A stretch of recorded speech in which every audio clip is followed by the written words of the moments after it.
So picture this. A brand new multi-billion-dollar bridge is ready to open between two of the world's closest allies. But instead of a celebration, it's become the flashpoint in a geopolitical showdown that could literally redraw the map of North America.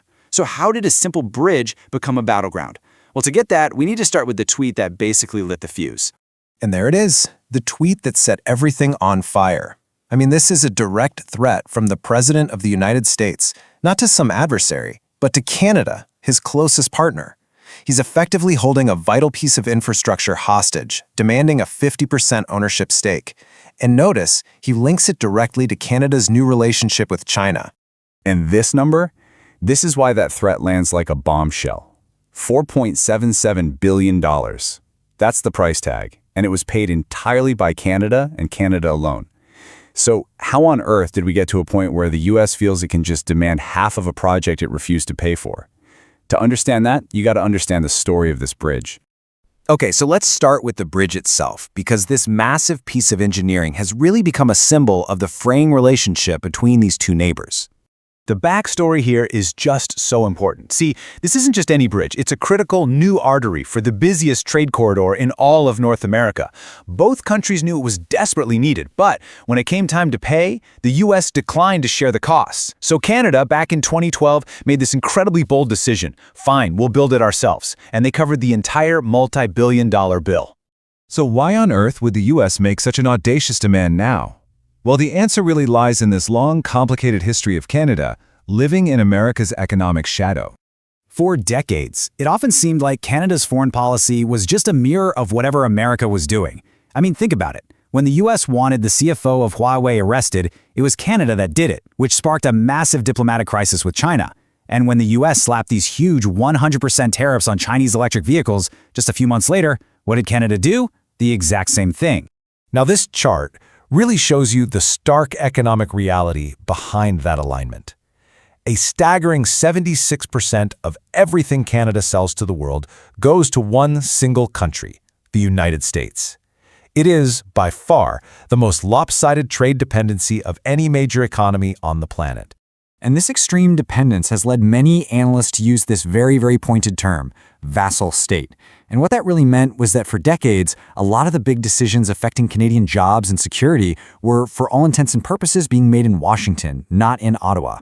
For a long time, this was just an accepted, if kind of uncomfortable reality for Canada. But that acceptance completely shattered in late 2024. The return of a really volatile America First presidency, well, that became the catalyst for a radical rethinking up in Ottawa. You know, Canada was watching as the US administration started treating even its closest allies with total unpredictability. The public threats against a fellow NATO member, Denmark, over its territory of Greenland, that sent absolute shockwaves through the diplomatic world. The message was loud and clear. No ally was safe from American pressure. And this really captures the massive shift in thinking. That 76% trade figure, it wasn't a strength anymore. All of a sudden, it looked like a terrifying vulnerability, a chain that the US could pull at any moment for any reason. And Ottawa decided, right then and there, it was time to break that chain.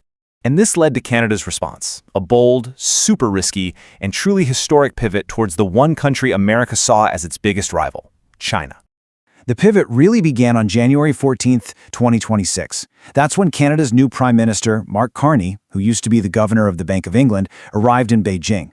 This was a hugely symbolic visit, the first in almost 10 years, and it sent a crystal clear message to Washington. Hey, Canada has other options. And this wasn't just some photo op either. They hammered out a real, concrete deal. Canada agreed to slash those 100% tariffs on a set number of Chinese EVs all the way down to just 6.1%. And in return, China dramatically lowered its own punishing tariffs on Canadian canola, which is a critical export for them. It was a classic win-win trade agreement. But then came the absolute bombshell. A reporter asks Prime Minister Carney, so is China now a more predictable partner than the United States? And he doesn't give some diplomatic, evasive answer. He just says, yes. For a Canadian Prime Minister to say that out loud, it was absolutely unprecedented. So you see, this wasn't just about diversifying trade anymore. This was a public declaration of independence on the world stage, and it was delivered at the world's most prominent economic forum. Just a few days later, at Davos, Carney gives this landmark speech. And without even naming the U.S., he condemns a global system where, quote, the most powerful pursue their interest using economic integration as coercion. I mean, come on, everyone in that room knew exactly who he was talking about. The response was immediate, and it was furious. The very next day, on that same stage, President Trump fires back with this direct and very personal warning. Canada lives thanks to America. Remember that, Mark. The diplomatic gloves were completely, totally off. But here's the crucial part. Canada didn't back down. After U.S. officials claimed Carney had retracted his remarks in a private call, the Prime Minister went public and flatly denied it. He stated for the record, "I meant what I said in Davos." He was doubling down. He was committing to Canada's new path. And that brings us all the way back to that bridge.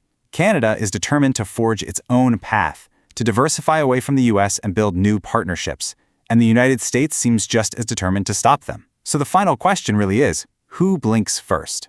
Can the U.S. use its immense leverage to force Canada back in line? Or are we seeing the start of a permanent new reality in North America?